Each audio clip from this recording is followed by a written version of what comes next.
Shalom Bapak Ibu dan Saudara, jumpa kembali dalam Ephrata Devotion pada pagi hari ini.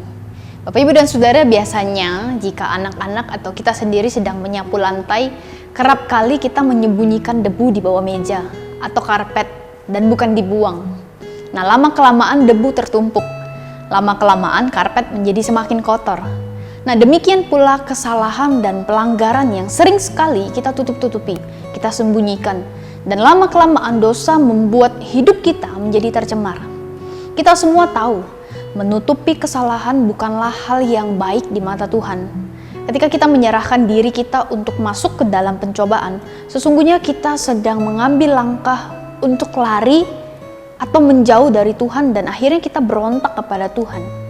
Saya yakin setiap kita pasti sulit untuk hidup tidak berdosa ketika kita melawan atau menjauh dari Tuhan. Menyembunyikan dosa berarti membiarkan persekutuan kita dengan Tuhan menjadi rusak. Nah, setelah Daud dan Batsyeba berzina, Daud berusaha menutupi dosa-dosanya dan bahkan menyebabkan Uria, suami Batsyeba, mati terbunuh di medan perang. Namun teguran yang Tuhan berikan melalui Nabi Nathan menyadarkan Daud dan membuat Daud menjadi menyesal dan bertobat. Nah, dalam Mazmur 51 kita dapat melihat pengakuan dosa Daud di hadapan Tuhan.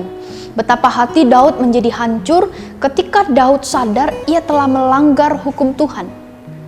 Nah, persekutuan yang karib dengan Tuhan menjadi rusak karena perzinahan, kebohongan, dan pembunuhan. Bapak, Ibu, dan Saudara, Tuhan bisa saja langsung membinasakan Daud waktu Daud berdosa. Namun dalam kemurahannya, Tuhan menegur Daud dan memberikan kesempatan Daud untuk bertobat. Mazmur 51 dikenal sebagai Mazmur pengakuan dosa, yang di dalamnya lebih banyak bertaburan gambaran kasih dan anugerah Tuhan ketimbang penghukumannya. Dengan mengakui dosa, kita menutup celah pencobaan dan memutuskan rantai dosa. Pengakuan dosa akan membuka kembali pintu anugerah Tuhan yang sudah tertutup oleh dosa. Tangan Tuhan menanti dan mengharapkan kita kembali. Maka dari itu berlarilah dalam pelukan kasih Tuhan.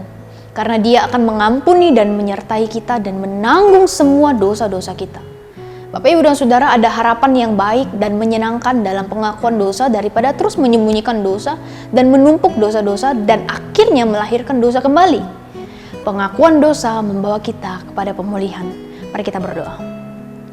Tuhan Yesus yang baik, ampuni setiap kami ketika kami kerap kali menyembunyikan dosa yang kami lakukan. Tuhan, ajar kami terus senantiasa mengaku terbuka di hadapan Tuhan untuk semua dosa dan pelanggaran yang sudah kami lakukan. Berkati kami Tuhan, kuatkan kami supaya kami mau mengaku, mau terus berserah kepada Tuhan dan mau terus ikut jalan bersama dengan Tuhan. Terima kasih Tuhan Yesus yang baik, hanya di dalam nama-Mu kami sudah berdoa dan mengucap syukur.